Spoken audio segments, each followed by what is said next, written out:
Rupamu kok. Wes, Kalau naik kabeh. abot-abote kok minggu sing gak ada sandal, Pak. Wes boten ngreken kula. Sing penting niku kudu sandal sing duwe sandal, Pak. Iki lho, Pak. Jono. Iki, Pak. Mas. Iki cocok iki sing dirandal. Nah, iki, Pak. Wes aja ngreken aku, Mas. Iki Ojo ngengken. aja ngreken aku, Pak. Nggih nuwun sewu Pak jane nggih. Penting dodongan ketemu. Sing kula karepno nggih. Iki. Nah, niku. Berarti jodoh teko dhewe perkara sandal. Riyen kula badhe nderek tangga. Terus pundi kok ngomong arep jodoh-jodoh iki pancene sandal kula. Sampeyan jenenge sapa? Kula bukti. Nah, niku. Putih. Iki ngene, anakku iki mang nemok sandal. Nalika ana omah iki ana rame-rame, nemok sandal jere seneng ambek sandal iki. Nyatane sing ndek sandal iki awakmu. Ateges awakmu bakal tak jodohno mbak anakku Jono. Nggih, kowe. Delok gak? Delok kok kira cukil iki. Ya langsung sampean jawab sampean setuju apa sampean trimo ngono lho. Pilihane kan sampean setuju ta sampean trimo ngono. Dek, kula jawab setuju mangke nang enten sing cemburu. Ora, aku urung tau gepuk senggol karo wong wedok ndi urung kenal wong wedok. Aku ki nek karo wong wedok griming-griming. Saestu. Ya. Tasik Joko. Lah sing ten wengking niku sinten? Lah iku Pak Bokir. Oh, Bebek rewange Cak Bokir. Bebek. Bebek. Nggih kula setuju mawon. Pun larane pun gelem, Pak. Jadi Karep kula nggih ndang-ndang ngoten lho. arek iki gelem sing tok karepno di ndang diresmekno. Nggih, saged jawab kali niki. Yang kuwi kan. Lah, kowe jenenge wong tuwa. Lho tadi Bapak J. sampe gagal. Gagal. Monggo. Sopo maneh?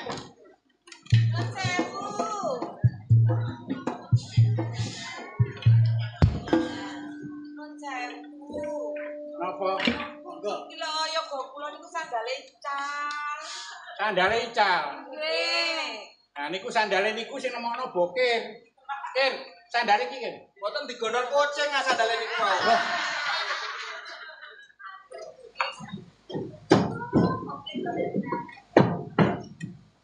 Lho kok kiwa? Ayo padha timone. Ora cocok.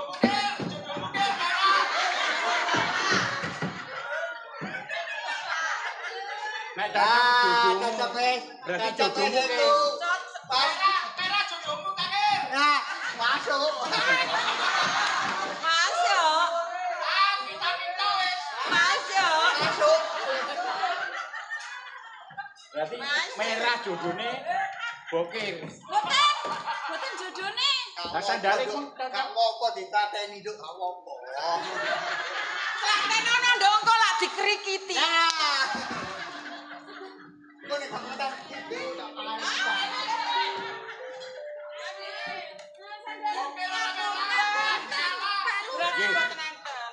Berarti boten enten ten mriki. Mboten enten sing iki sandal. Niki wau yoga kula nemokaken sandal tapi sing gak ada sandalipun panggih. Sinten? Niki namine Putih. Sandale niki sing nemokaken yoga kula. Lah, iki sandalmu. Susu gak padha. Gak padha sandale gak padha.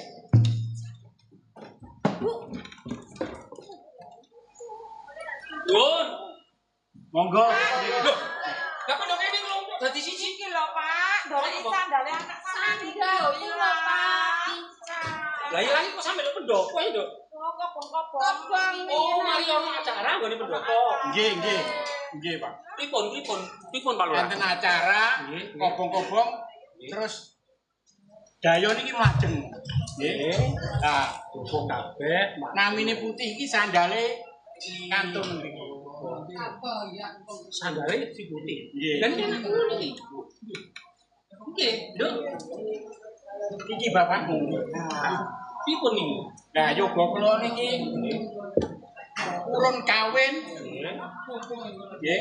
Nek ten kelurahan iki anteng rame-rame. Berarti jodoh teko dhewe. Lah niki nomor sandal, ateges sandale putih niki. Jodone. Lah iki gone si merah kok jane yo sandale piye, Nduk? Nduk. merah jodone boker merah. Merah iki. Merah iki. Peke arek gelem ora kok iso. Pak, Apa, Bu? utangku suwenep, Pak. Engko dhisik to diurus. Diurus dhisik. Suwenep. Iya, engko dhisik, engko dhisik. Aku tas teko kok dikancani malah ngene. Ngene, Bu. Bu, tak gelane ndok kono.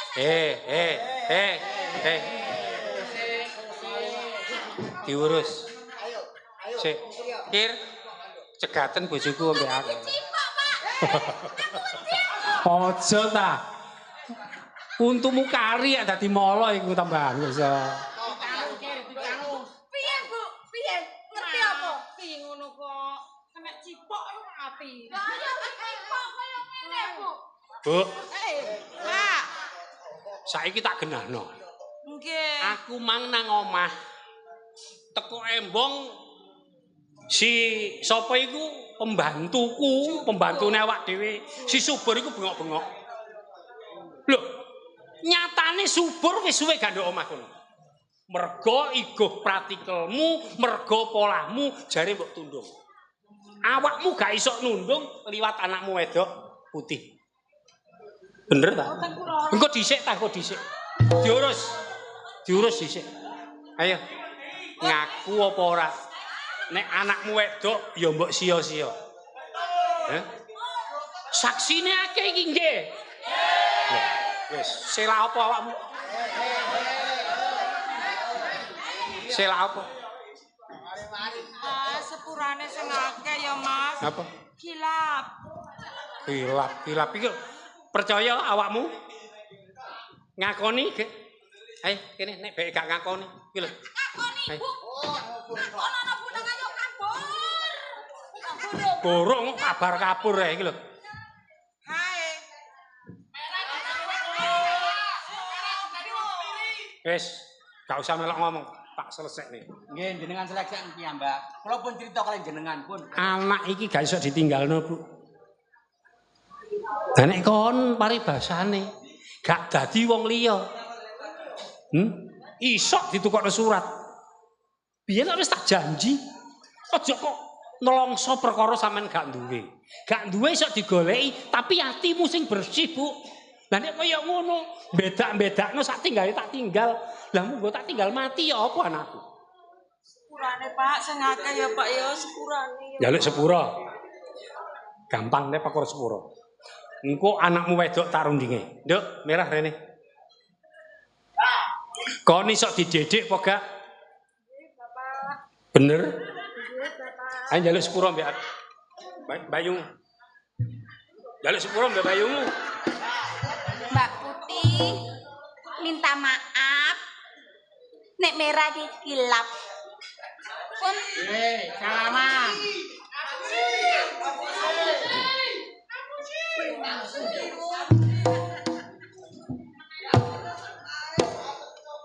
pun Pak, pun sampun nggih Bapak. Kula Engko dhisik to. niku sandal. Tak benahne karo Pak Lurah. Mbak Yumu wis ketemu masalah sandale. Perkara jojone awak dhewe mangke dipun pitung wingking nggih Pak Lurah. Nggih. Tempuke keluarga kita sampun padang bangun raina. Surya munjuk madangin donya. Nggih. Monggo sami nyasak alas kalongan. Ateges Teges kalonga dosane sang nanggap, kalonga dosane sing ditanggap. Uga kalonga dosane sing mirsani. Amin. Ayo padha santi jaya-jaya wijayanti kalisa ing sandikala mekaring budaya ndadekno luhuring nusa klawan bangsa sekali merdeka tetep merdeka Jombang Jaya tetep jaya. Cakap semangat atur giaran Ludruk Jombang Jaya ingkang beber cariyos bawang merah bawang putih